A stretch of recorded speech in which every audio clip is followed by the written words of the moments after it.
Hi everyone, it's been so long.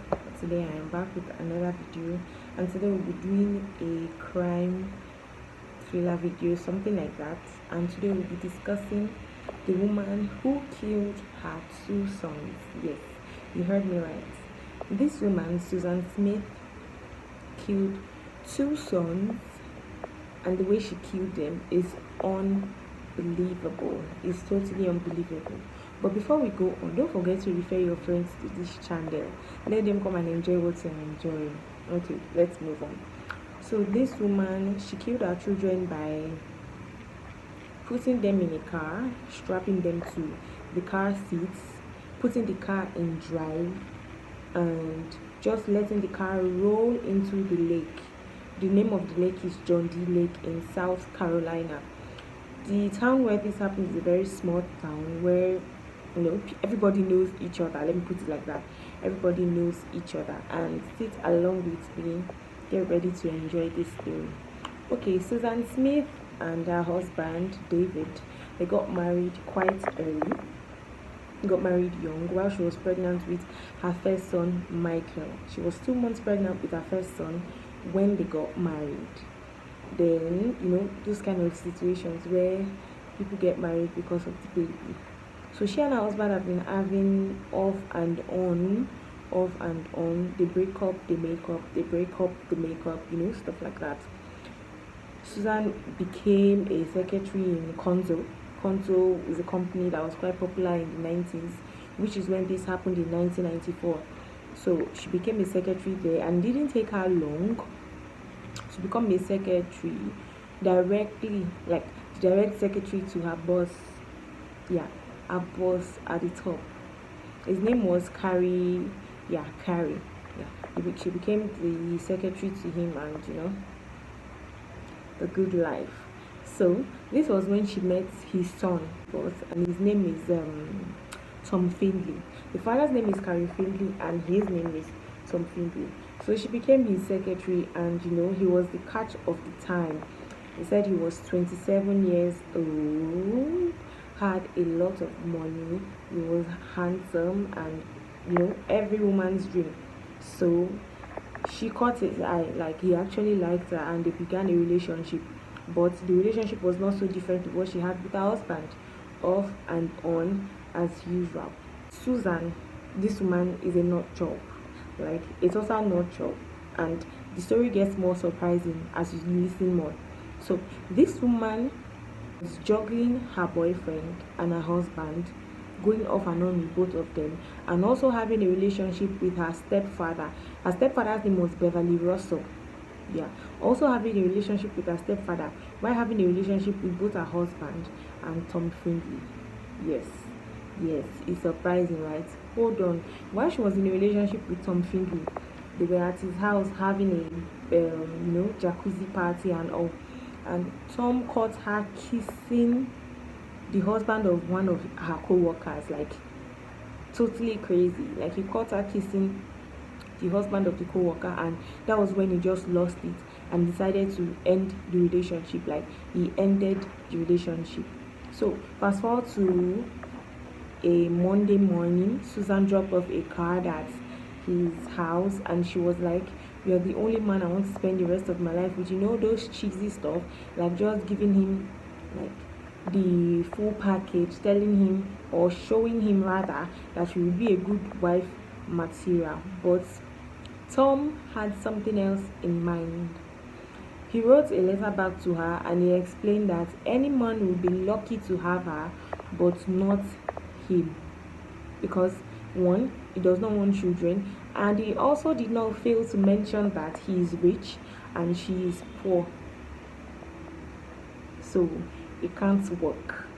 So those were his reasons. And Susan only went back to him because he was rich, and he gave her a taste of the life, like the life of a rich person. He gave her a taste of that life, and she obviously wanted more, because there were a lot of men she could have easily gone to ease her aching heart, but no, she chose Tom. So after Tom broke up with her, Susan was in tears, driving home, and this was when she did the act. This was when she killed her children, Michael and Alexander. Michael was 3 years old and Alexander was just 14 months, which is a year and 2 months old. This was when she killed them. And what she told the police will surprise you.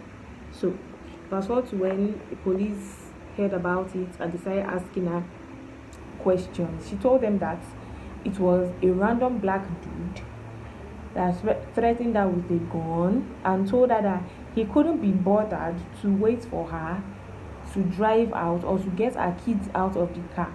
So, get this. She said he pointed a gun at her, drove her children away, like kidnapped her children while pointing a gun at her to leave the car and kidnapping her children. Susan threw the town into like a frenzy for 9 good days. 9 good days they were searching for her children. Do you know this woman also had press conferences where she cried and begged for her children to come back to her?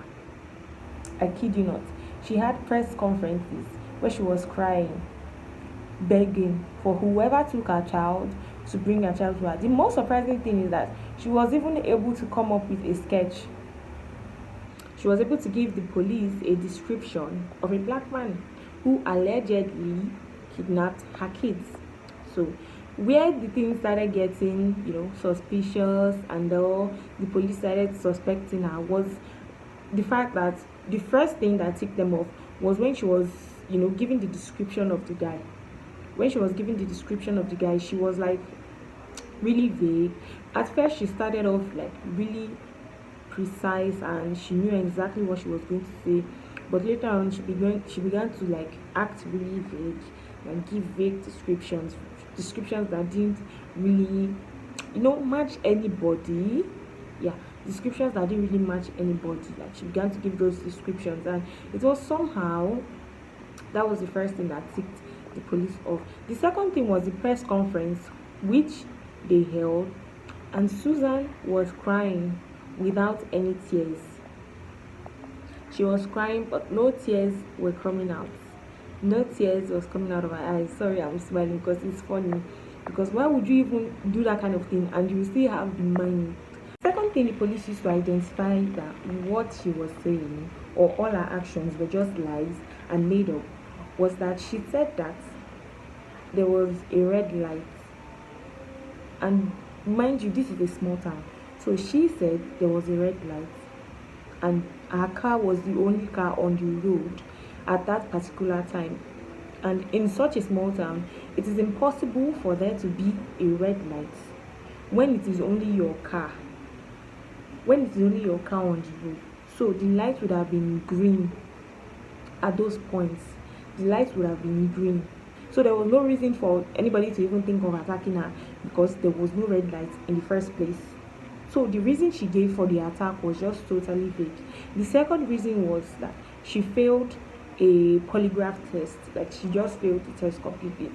She and her husband went through the test and she failed hers. But ours was inconclusive rather, but that's also a failure. That's also a failure. But her husband passed his 100%. Like he passed his test completely. Before she decided to kill her sons, after communicating with Tom, she went through this phase where she just told like series of lies to get Tom's attention. There was one time she liked that her husband was threatening her and spying on her, stalking her. Then there was another time she said that she slept with Tom's father, which was a lie. But she told Tom that she slept with his father, hoping to get a reaction of jealousy where it would be like, oh my love, I want you back in my life. Like where it would be all overprotective and just wanting her back in his life. So she just went through a series of things like that, telling lies just to get Tom's attention after he had rejected her. But as usual, Tom didn't want anything to do with her, and rather all the lies just made him want nothing to do with her because it's crazy. Who would want to be with somebody that slept with your father? Before she was driving home, she drove to Tom and told him that she had lied about sleeping with his father, and it just got him more angry, and he just sent her out of the house, which was what sent her on the brink of insanity rather. So as usual, who would she pour out her anger and frustration on? The kids. That was when she decided to kill them. But when the police caught on to her lie, what she told them was that she was coming back from Tom's house. He had rejected her and she no longer wanted to leave. So she wanted to kill herself with her children. But when she had put the car in drive and the car was rolling into the lake, she chickened out and she ran out of the car, leaving only the children to die without her, their mother. That was the story she gave the cops. But they didn't believe her because it had to be something premeditated to, strap your kids in the car and just you not being in the car in the first place. So after her confession, which is not totally true, but it's a confession, the divers went to search more because at first they had searched the lake, but they didn't find much. So they went back to search more and they found the children and the car 18 feet inside the water. Like these kids were killed all alone in the water, freezing cold. And I can't imagine the kind of pain they would have gone through. Like, it was just totally insane. So she told her therapist, like in the process of it all, she told her therapist that her father actually has been assaulting her since she was very young. And she told her mother knew, and the father did not deny it. The stepfather didn't deny it, according to her. And according to all the people that gave their testimonies, he didn't deny it and he didn't stop. So he continued assaulting her till she was a grown-up woman, and it turned into until it turned into a consensual relationship where she was officially having a relationship with her father.